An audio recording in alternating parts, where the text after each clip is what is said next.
का एक बहुत बड़ा गांव था। उस गांव के लोग आपस में बहुत प्रेम से रहते थे, लेकिन इस साल बारिश बिल्कुल नहीं हुई और पूरे धनपुर क्षेत्र में भयंकर अकाल पड़ गया। इसी वजह से रघु का परिवार तेजी से गरीबी की स्थिति में पहुंच चुका था। रघु स्वभाव से बहुत आलसी था। वह अपने पुरखों की छोड़ी हुई जमीन और अन्य संपत्ति बेच-बेच कर किसी तरह घर का खर्च चला रहा था। एक दिन उसकी पत्नी कविता उससे बोली, आप अपनी विरासत में मिली हर चीज बेचकर कब तक घर चलाएंगे? खर्च बढ़ता जा रहा है। कोई काम क्यों नहीं करते? अगर ऐसे ही सब बेचते रहे तो एक दिन घर भी नहीं बचेगा। रघु झुंझलाकर बोला, हरि भाग्यवान, तुम भी सलाह देने लगी।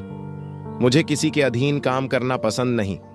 मैं किसी न किसी तरह सब संभाल लूंगा और इस अकाल में कौन सा काम मिल जाएगा। कविता बोली, आपने खेती की आधी जमीन बेच दी। आप खेती करते तो घर चल जाता। अब तो बेचने के लिए कुछ भी नहीं रह गया। कम से कम कहीं मजदूरी या छोटा मोटा काम ही कर लेते। रघु क्रोध में वहां से चला गया। अकेले में खड़ा वह सोचने लगा कि अब पैसे कमाने का कोई आसान उपाय कैसे निकले। तभी उसके दिमाग में एक चालाकी भरा विचार आया। अगले दिन रघु गांव के महाजन गजेंद्र लाल के पास पहुंचा। प्रणाम गजेंद्र भाई, मुझे कुछ मदद चाहिए। गजेंद्र ने हंसते हुए कहा, मदद?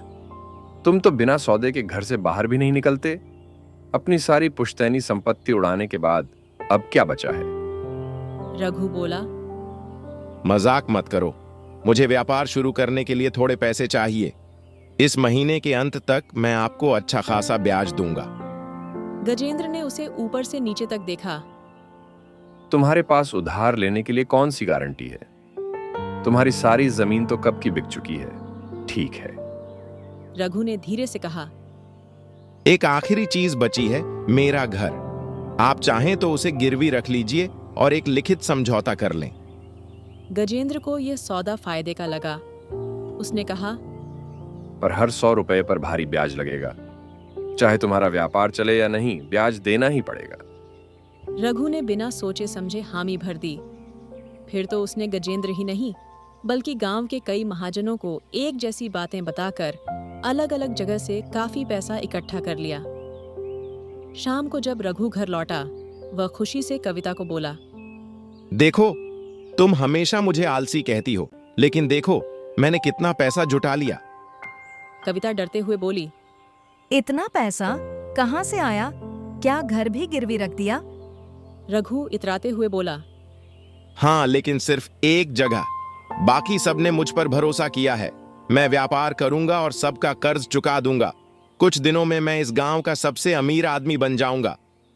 कविता ने सिर पकड़ लिया। आप फिर गलती कर रहे हैं। बिना मेहनत कुछ नहीं मिलता।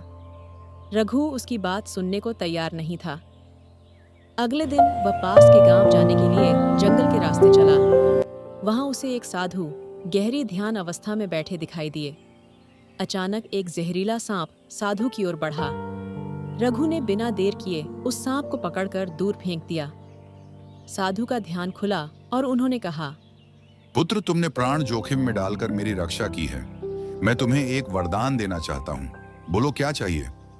रघु ने बिना सोचे कहा, मुझे ऐसा वरदान दें कि जिन जिन लोगों से मैंने कर्ज लिया है वे कभी मुझसे पैसे वापस न मांगें। साधु ने चिताया। विचार कर लो, कोई और वरदान तो नहीं चाहिए? रघु बोला, नहीं, यही ठीक है। यदि वे पैसे नहीं मांगेंगे तो मैं व्यापार करूंगा, नया घर बनाऊंगा, जमीन खरीदूंगा और पत्नी के लिए गहने लाऊंगा। साधु बोली, ठीक है, जब तक वे लोग जीवित रहेंगे तुमसे अपना पैसा वापस नहीं मांगेंगे। रघु खुशी से उछल पड़ा और धनपुर लौटने से पहले अपने मित्र हरि के पास गया, जो पास के गांव में रहता था। हरि एक साहूकार था। रघु ने सारा पैसा हरि को दे दिया और कहा, तुम इस पर ब्याज कमाओ, मुझे बस कमाई का 8वां हिस्सा दे देना। हरि ने दोस्ती में मान लिया। रघु बड़े सपनों के साथ घर लौट आया। साल बीतते गए। देखते देखते 10 साल गुजर गए। एक दिन गजेंद्र लाल का बेटा अमन रघु के दरवाजे पर आया। रघु चाचा, 10 साल पहले मेरे पिताजी ने आपको कर्ज दिया था। आपने ब्याज तक नहीं दिया। अब सब पैसे लौट आए। ये सुनते ही रघु दंग रह गया। लेकिन तुम्हारे पिता ने कभी पैसे नहीं मांगे। अमन ने एक दस्तावेज दिखाया। यह आपके हस्ताक्षर वाला कागज है। 1 हफ्ते के अंदर पैसे दो, वरना मैं आपका गिरवी रखा घर कब्जे में ले लूंगा। कुछ ही दिनों में बाकी महाजनों के बेटे भी आ पहुंचे और सबने पैसे लौटाने को कहा। रघु का वरदान बेअसर दिखाई दे रहा था। कविता ने तड़पते हुए कहा, कहा था आपकी आदतें गलत हैं।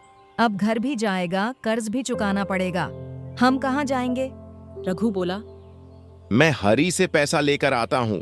उसने वादा किया था कि मेरा हिस्सा 8 गुना बढ़ेगा। वह तुरंत हरी के गांव पहुंचा, पर वहां हरी का घर बंद मिला।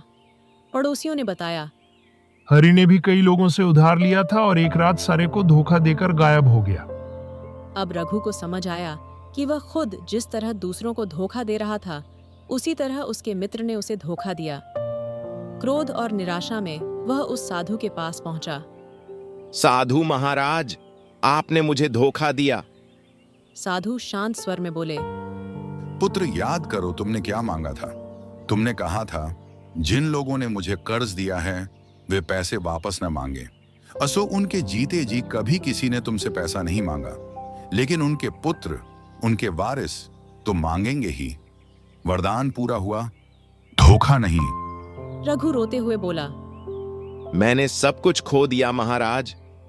साधु बोले, तुम बिना मेहनत के अमीर बनना चाहते थे, इसलिए जिस तरह तुमने दूसरों को छल किया, उसी तरह तुम्हारे मित्र ने तुम्हें ठगा।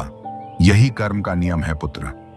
रघु ने हाथ जोड़कर कहा, क्षमा करें, अब मैं मेहनत से ही कमाऊंगा। साधु मुस्कुराए। यही सही मार्ग है। जाओ, ईमानदारी से जीवन बिताओ।